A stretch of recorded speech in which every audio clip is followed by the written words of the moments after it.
Welcome साथियों, आज की ऑनलाइन वीडियो में आपका स्वागत है। इस बार हम प्रेजेंट कंटिन्यूस टेंस का अध्ययन करेंगे। पिछली बार हमने प्रेजेंट सिंपल टेंस का अध्ययन किया था। जिस तरह हमने सिंपल प्रेजेंट टेंस में एक वचन सब्जेक्ट के साथ वर्ब की एस वाली फॉर्म और बहुवचन सब्जेक्ट के साथ में वर्ब की फर्स्ट फॉर्म यानी कि विदाउट एस वाली फॉर्म का प्रयोग किया था, उसमें हमने नेगेटिव वाक्यों में डू और डज हेल्पिंग वर्ब का प्रयोग किया था।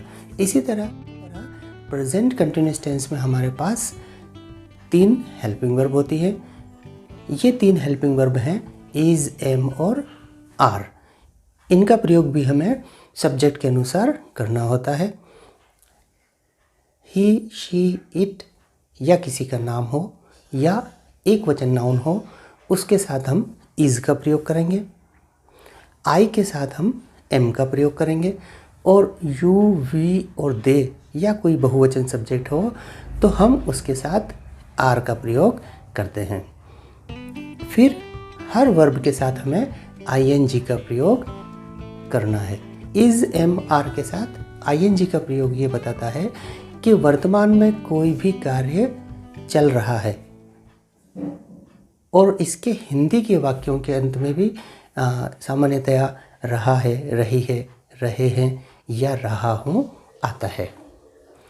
प्रेजेंट कंटिन्यूस टेंस के वाक्य की बनावट में सबसे पहले सब्जेक्ट, फिर उसके बाद इज़, एम और आर 3 हेल्पिंग वर्ब में से हमें एक हेल्पिंग वर्ब का प्रयोग करना होता है। फिर हमें वर्ब की फर्स्ट फॉर्म के साथ आईएनजी जोड़ना होता है और उसके बाद हमें एक ऑब्जेक्ट लिखना होता है। ये इस टेंस के वाक्य की बनावट है। देखिए, हम यहाँ एक और उदाहरण लेते हैं। मान लीजिए हिंदी का वाक्य है मेरी माताजी खाना पका रही है।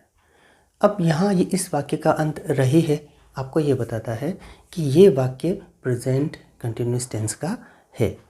अब जब हम इस वाक्य को बदलेंगे, अंग्रेज़ी में अनुवाद करेंगे, तो सबसे पहले हम सब्जेक्ट की जगह सब्जेक्ट लिखेंगे। यानी कि हर वाक्य में सब्जेक्ट काम को, क्रिया को करने वाला या जिसके बारे में हम बात कर रहे हैं वो होता है।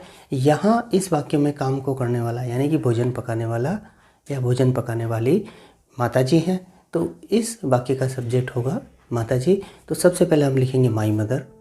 माई मदर एक वचन होने की वजह से हम इज़, एम, आर में से इज़ हेल्पिंग वर्ब का प्रयोग करेंगे। अब भोजन पकाने को कहते हैं कुक, यानी कि ये वर्ब की फर्स्ट फॉर्म है। हम लिखेंगे कुक और इसमें आईएनजी जोड़ देंगे तो ये बन जाएगा कुकिंग। अब इसके बाद हम ऑब्जेक्ट यानी कि जो भोजन है वो लिखेंगे फूड, उसके लिए हम शब्द लिखेंगे फूड। तो इस तरह हमारा वाक्य बन जाएगा my mother is cooking food. इस टेंस में नेगेटिव सेंटेंस बनाना बहुत ही आसान है। हमें सिर्फ इज़, एम या आर के आगे नोट को जोड़ देना है और वो वाक्य नेगेटिव बन जाएगा।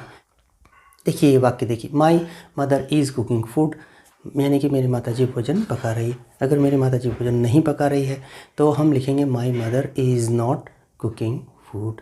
और अगर इसी वाक्य को हमें प्रश्न में बदलना है तो प्रेजेंट सिंपल की तरह ही हम यहाँ पे भी हेल्पिंग वर्ब को सबसे पहले लिख देंगे। My mother is cooking food की जगह हम लिखेंगे is my mother cooking food और क्वेश्चन मार्क लगा देंगे। ये हमारा प्रश्न बन जाएगा। अब आप इस इंडेक्स के माध्यम से वाक्यों का अभ्यास कीजिए। देखिए, इस इंडेक्स के फर्स्ट कॉलम में हमने प्रोनाउन लिखे हैं, दूसरे कॉलम में हमने हेल्पिंग वर्ब्स लिखी हैं और तीसरे कॉलम में हमने वर्ब के साथ आईएनजी और ऑब्जेक्ट को लिखा है। आप इसकी मदद से बहुत सारे वाक्य बना सकते हैं और प्रेजेंट कंटिन्यूस टेंस के वाक्यों का अभ्यास कर सकते हैं।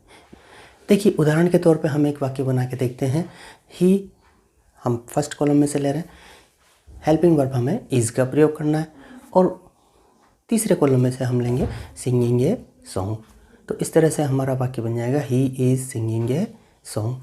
फिर हम ही इज़ के साथ में थर्ड कॉलम के सारे ही वाक्यों को जोड़कर वाक्य बना सकते हैं।